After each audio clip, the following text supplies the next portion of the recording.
Death. Death, death, death. It freaking sucks. I've been terrified of death for a very, very long time. Ever since I was a child, I've been terrified of death.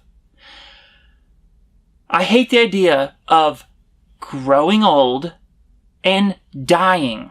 To me, that is the worst thing that can ever happen to a human being. So, I've been preoccupied with death for a very long time and thinking of ways that I might be able to avoid death and live forever. I grew up as a Christian, and I was told the Christian story that you get heaven if you die, but it's okay because you go to heaven when you die. That was a nice story. That was very comforting to me. The problem is, what if that is not true? What if when you die, you literally just cease to exist forever? That's a terrifying thought, isn't it? And it's a very possible thing.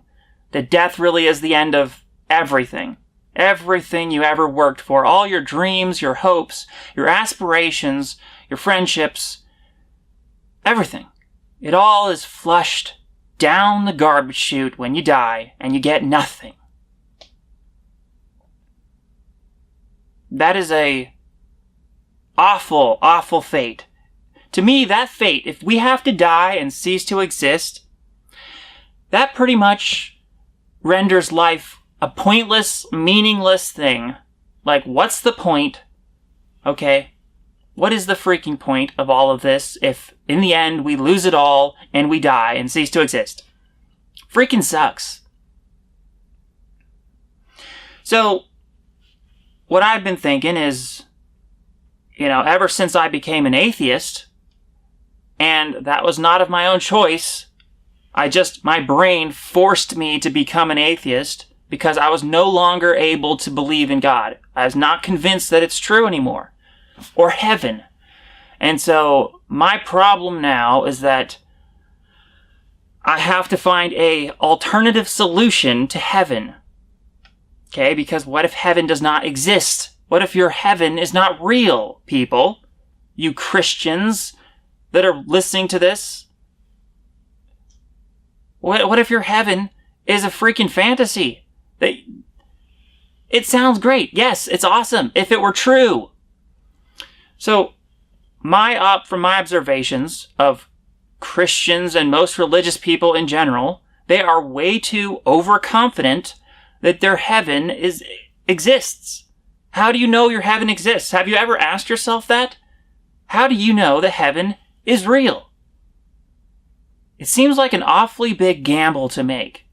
Because why aren't you trying to live forever physically? Hello? People, religious people out there, why aren't you trying to live forever physically? Because if you were honest with yourself, if you're a smart person, you would just admit that this life is the only life we're sure that exists. This life only. We don't know that there's anything after death. As far as your heaven, your God, and everything, it's all a hypothesis. It is in the realm of unknown things that cannot be known. So if we cannot know there's a heaven, obviously it makes most sense to try to live forever physically. So I'm looking out there and I'm seeing all the religious people, all the Christians and everything. They're not being very smart because they're not trying to live forever physically. Why aren't you trying to cure aging? All you Christians out there, why aren't you trying to look for a solution to end aging? To stop aging so that we might never die? This is the safe, precautious thing to do. Ever heard of the slogan, better safe than sorry?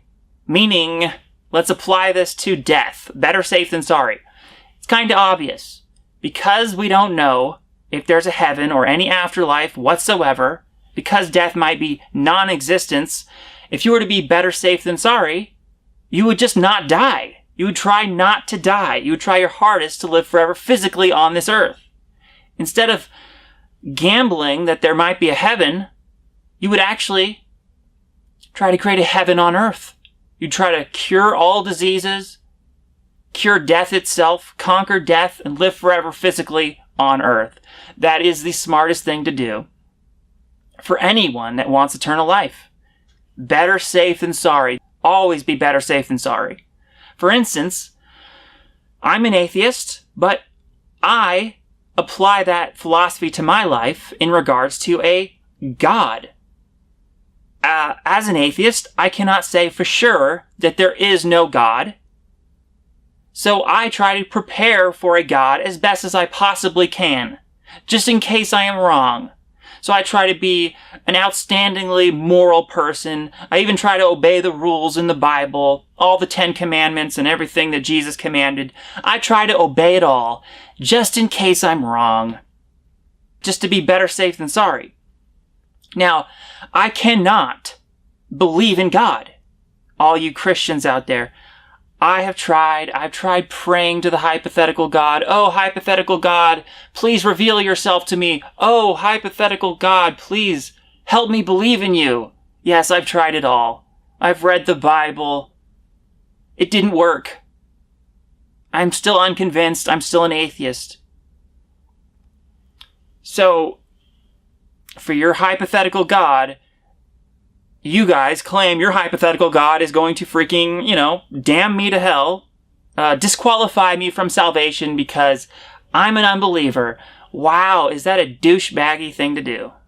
If that were true, then that's a very, very evil God, in my opinion.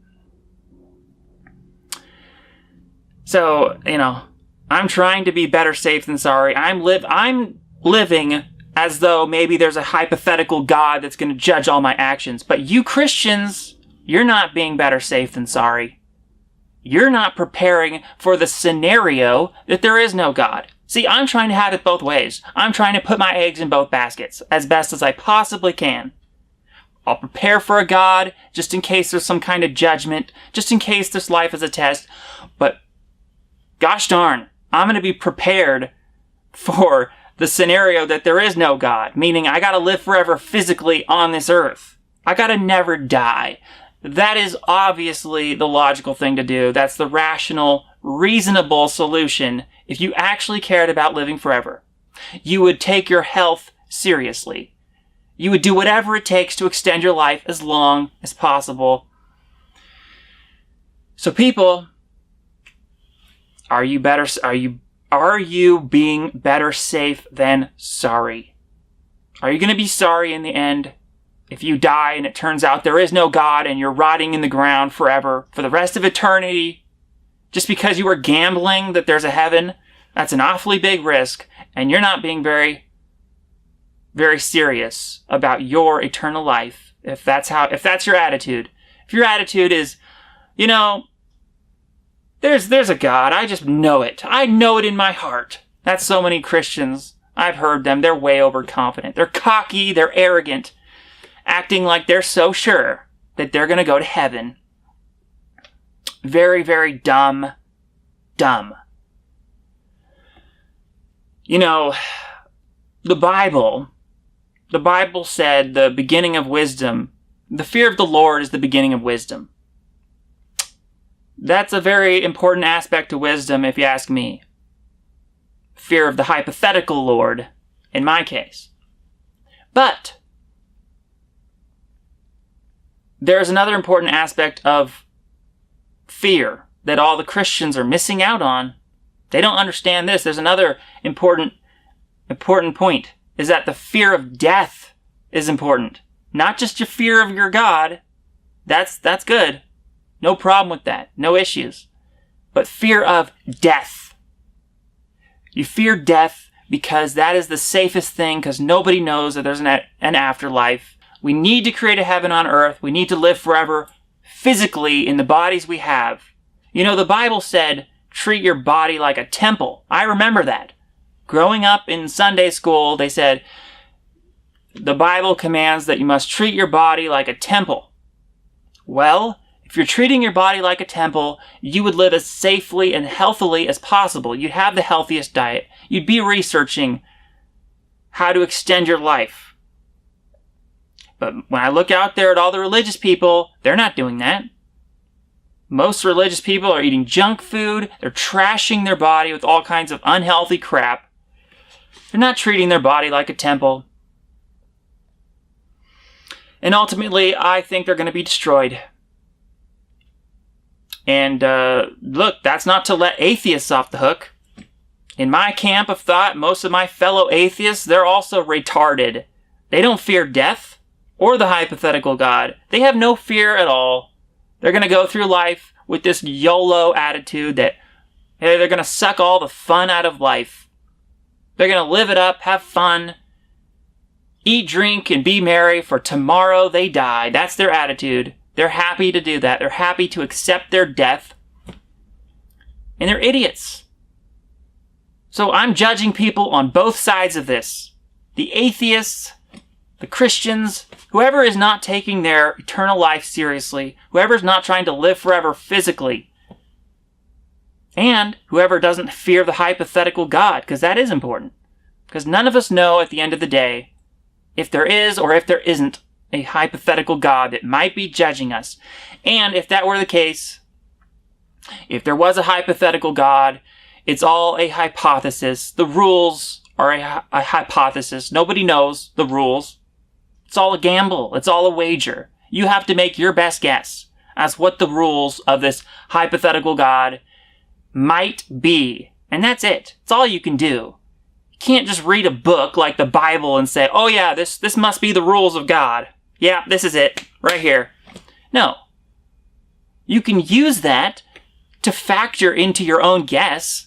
You can guess maybe some of these rules might be the hypothetical God rules. But we can't know for sure. Okay. It's all a guess. It's all your best guess. It's all my best guess. If we're smart, we would make a guess. We would make a guess and we would try to live up to those standards. And here's a great idea. Just be perfect. Just be a perfect person. Work on all of your flaws. Be as practically perfect as you possibly can be. That's the safest way to go. Because in the scenario that there was a hypothetical God, and this hypothetical God has any kind of sense of justice or morality, surely the hypothetical God would save someone who is just being freaking perfect. Just like not doing anything bad. They're going out of their way to help people. To be a good person. To be a good moral person. Wouldn't a hypothetical God save that kind of person? Regardless of whether or not they're an atheist or a Christian or whatever type of religion. Look, isn't that how we should judge each other? By our actions. So if there's a hypothetical God, surely the hypothetical God would not be such an idiot as to judge us by our beliefs or lack of belief. No, the hypothetical God, if they're smart at all, if they're good moral God, they would judge us by our behaviors. If we're good, if we're bad. If we're bad, then we go down the garbage chute. We fail the test and we die and cease to exist or go to hell. If we pass the test, if we're a good egg, then we get whatever might be in store. But the point is, you must be agnostic. Whether you're on the spectrum of whether you're a theist or an atheist, you must be an agnostic. Meaning you must not claim to know. You must admit that you do not know. And you live according to the worst case scenarios. You just prepare for anything. That's the safest thing to do. I've made my case. And may you live forever. May you live forever. And may you really take your eternal life seriously, because if you fail at this, if you fail at eternal life, you fail, period. You lose. There is no consolation prize. If you fail at eternal life, you fail at everything. You're a loser. That is the hardcore truth. Sorry. That's my green pill for you today. So go out there and green pill somebody else. Tell them that they need to live forever and they better start to fear death. They freaking better start to fear death, and they better start to act according to that fear. Act as though they're actually afraid of death. Like, do not risk your life. So Christians, if you want to talk the Bible, I can talk the Bible. I remembered a few things when I was, in Sunday school. I remembered that Jesus once said that you should humble yourself like a child. You should have that childlike humility. And guess what the humble thing to do is? Not be so freaking sure that there is an afterlife. That's not very humble. How do you know for sure? How do you know? That's not a humble thing. The humble thing is to admit that you don't know and that you'd be afraid. Childlike fear. Have you ever seen a child when they're first being taught about death, they're first learning about death? They are terrified. They're freaking terrified. Most children are terrified of death. They don't want to die. They're afraid. So as an adult, maybe you should try that on for size. You should try to be afraid like a child, afraid of death. And that's childlike humility for you. And Jesus said, humble yourself like a child. So with that, I will leave you with this idea. Continue to work out your own eternal life with fear and trembling. Fear and trembling.